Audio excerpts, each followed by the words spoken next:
చిన్నప్పుడు చేపట్టుకుని నేను ఉన్నానని ధైర్యం ఇచ్చారు. ఇప్పుడు అదే కూతురు కష్టమని వస్తే అవమానంగా చూస్తున్నారు.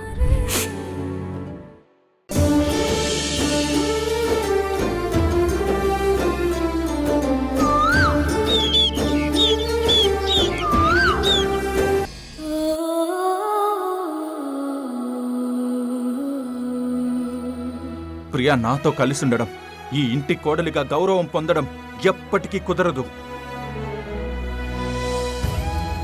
ఈ పవిత్రమైన హారతి అందుకోవడానికి కేవలం ఈ ఇంటి కోడలివి అన్న ముద్ర ఉంటే సరిపోదు.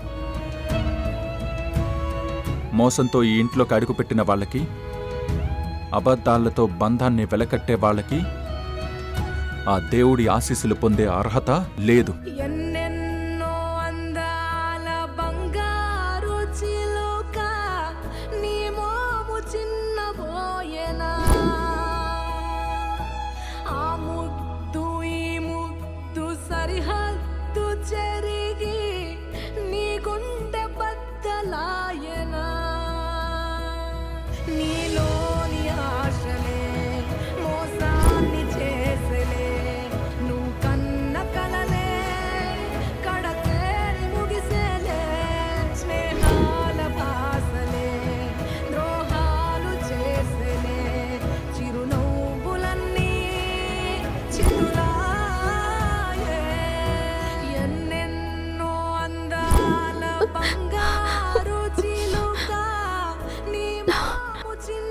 ఎందుకు కృష్ణ ఇలా మారిపోయావు?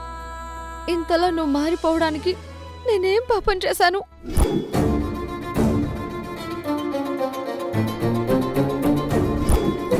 నీ కంటికి హారతి తీసుకోవడానికి కూడా పనికి రాకుండా పోయానా?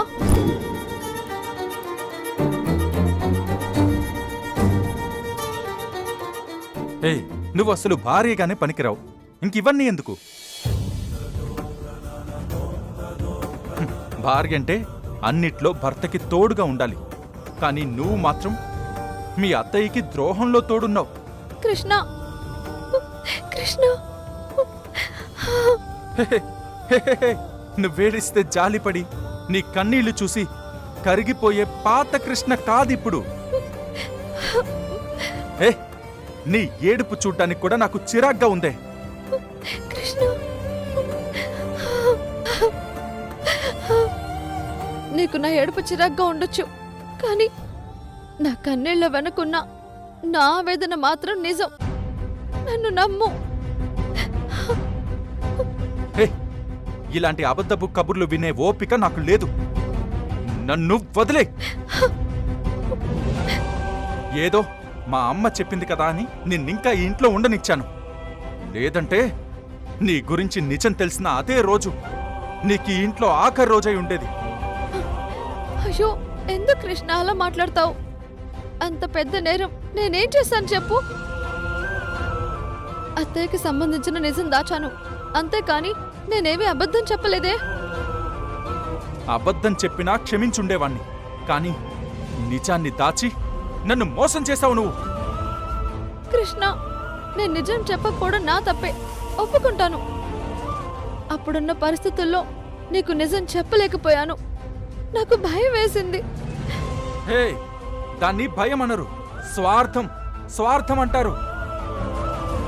మీ స్వార్థం కోసమే మా నమ్మకాలతో ఆడుకున్నారు మీరు.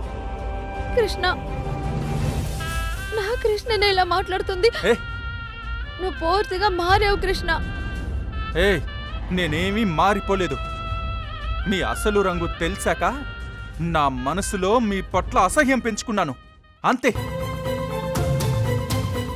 మీ మనసులో ఉన్న స్వార్థం తెలుసుకున్నాక మీ మీద కోపం పెంచుకున్నాను, అంతే. ఇన్నాళ్లుగా మీరు ఆడుతున్న నాటకం తెలిసి నా మనసు ముక్కలైపోయి మాట్లాడుతున్నాను. అయితే నన్ను మహారాణిలో చూసుకుంటానని చెప్పిన మాటలు, నీ ప్రేమ అన్ని అబద్ధమేనా కృష్ణ? ఇన్నాళ్లుగా అబద్ధాలతో బతుకుతుంది మీరు. అబద్ధాలతో ఈ ఇంట్లో చేరింది మీరు. మీ అబద్ధాలే నిజమని మమ్మల్ని నమ్మించింది మీరు.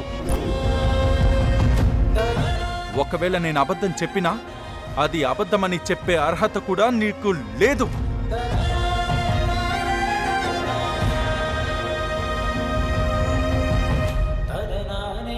అసలు నీకు నా రూమ్లో ప్లేస్ కూడా లేదని చెప్పాను కదా, అయినా ఎందుకు నా రూమ్లోకి వచ్చావు? కృష్ణ